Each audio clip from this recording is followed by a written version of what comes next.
Now Jacob dwelt in the land where his father was a stranger in the land of Canaan.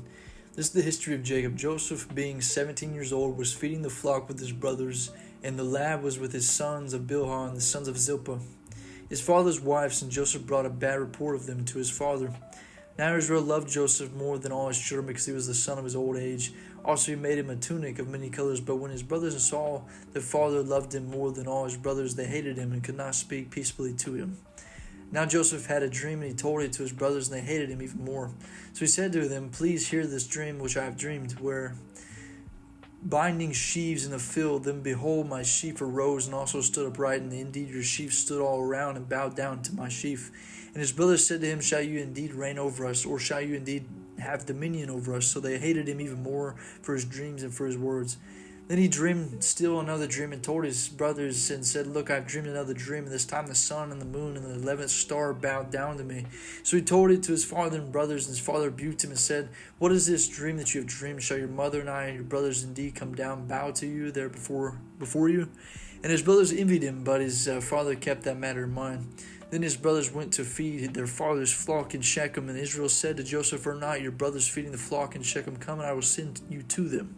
So he said to them, "Here I am." And he said, "Please go and see if well with your brothers and well with the flocks. Bring back word to me." So he sent out the valley of Hebron, and he went to Shechem. Now a certain man found him there, was wandering in the field, and the man asked him, saying, "What are you seeking?" So he said, "I'm seeking my brothers. Please tell me where they're feeding their flocks." And the man said, "They have departed from here, for I heard them say, 'Let us go to Dothan.'" So that Joseph went after his brothers and found them in Dothan. Now when they saw him afar off, even before he came near, they conspired against him to kill him. Then they said to one another, "Look, and this dreamer is coming. Come therefore, let us now kill him and cast him into this pit. And we shall say, 'Some wild beast has devoured him.' We shall see what will become of his dreams."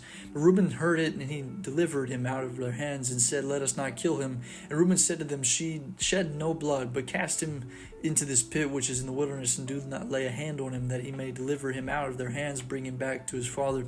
So it came to pass, when Joseph had come to his brothers, and they stripped Joseph of his tunic, the tunic of many colors that was on him. And they took him and cast him into a pit, and the pit was empty, there was no water in it. And they sat down and eat meal, and they lifted their eyes and looked, and there were a company of Ishmaelites coming from Gilead, and their camels bearing spices bound myrrh on their way to carry them down to Egypt. So Judah said to his brothers, "What profit is there if we kill our brother and conceal his blood? Come and let us sell him to the Ishmaelites, and let our hand be upon him, for he is our brother in our flesh." And his brother listened, and the Midianite trader passed by. So the brothers pulled Joseph and uplifted him out of the pit and sold him to the Ishmaelites for 20 shekels of silver, and they took Joseph to Egypt.